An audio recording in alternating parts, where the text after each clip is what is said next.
Well, good morning. Well, the previous speaker has said much about the implications of climate change in agriculture. And firstly, I'm glad that we realize that there will be some implications in agriculture from climate change. It's a step forward because I know some of us, especially in this town, they still think that nothing will happen on climate change. Actually, they even believe that it's just a myth when we're talking about climate change and all the things which will happen in climate change. Well, I can testify as I come from Southern Africa, and also as I come also from agriculture, because I've seen things happening. I've seen drought already before it's even 2050. I've seen also changes in weather pattern. I've also seen also changes also in people's behavior. And what has also been positive is also the changes which we've seen among the farmers, small farmers, and also trying also to already to adapt to some of and use some of the strategies which are recommended for climate change. And also maybe perhaps it's good that this is the first meeting which I know of which talks about then agriculture related also to the effects of climate change to agriculture. Because as we are moving towards Copenhagen, I know that nothing that much has happened towards that. I know that the report of the report of 2007 of the Intergovernmental Panel on Climate Change, the fourth assessment report, it gave also some of other evidence and practical trends on climate change, which also might be in agriculture, but it didn't dwell that much. I hope also with the discussions which we are going to have here, and also the discussions which are going to be generated by what we are doing, are going to influence positively the negotiations as they come, as we come towards December in Copenhagen. But also, what I hope also we are going to do is we are going also to use the vehicle which we have currently, since we know that the CSD 17, which is also coming in May, where the policymakers from different countries will be meeting at the UN where on the CSD, which also is very important to this because also its topic, it's looking at agriculture, land, drought, rural development, desertification, Africa, and I think also taking into that, using also that CSD also, it will be helpful into that.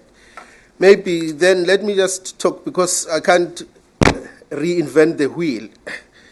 Gerald has said much about the implications. What maybe perhaps I could then talk about is also some of the strategies which we think that also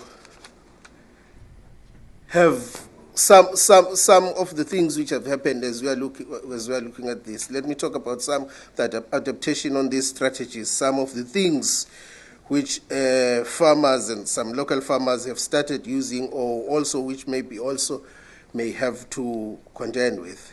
I think firstly it will be important then to use the use of locally adapted varieties and species which exhibits appropriate thermal time and vernalization required, and or with also increased resistance to heat and shock and drought, which also could be as a result of this. And then also in looking at the soils and also enhancing organic content of soils through composting, green manures and cover crops, which also will help in increasing the water holding capacity of the soils.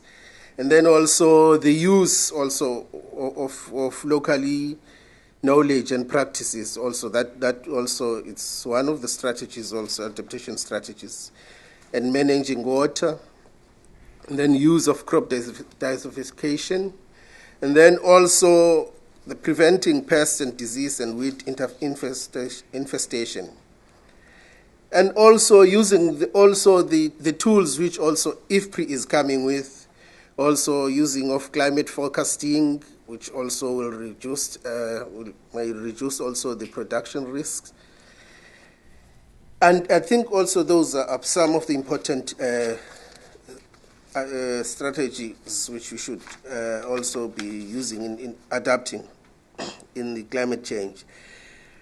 I think also the other thing also which we have started using as some of the governments, as we are moving forward, also trying also to look at what we do, we've also been given a challenge on what policies we should be looking at. And then some of the policy options which we think then also will be also contribute into trying to mitigate climate change, improving capacity, and then building these policy options also will, some of us we've been talking about as policy options which we would like also to put at the negotiations at the UFCC in December. As we also move forward, we know that because of the crisis which we have, it's going to be challenged to try and move towards them. And also, as we know that the crisis also comes in when we are in the middle of also trying to work towards the MDGs, and it's still going to be a challenge. Maybe perhaps we'll get an advice from the World Bank on on what to do and how. But some of the policy options are improving the capacity, building countries to cope with the adverse impact of climate change in the agriculture sector, including by increasing resilience of present food production systems and exploring insurance schemes to provide risk coverage for adverse impacts of climate change.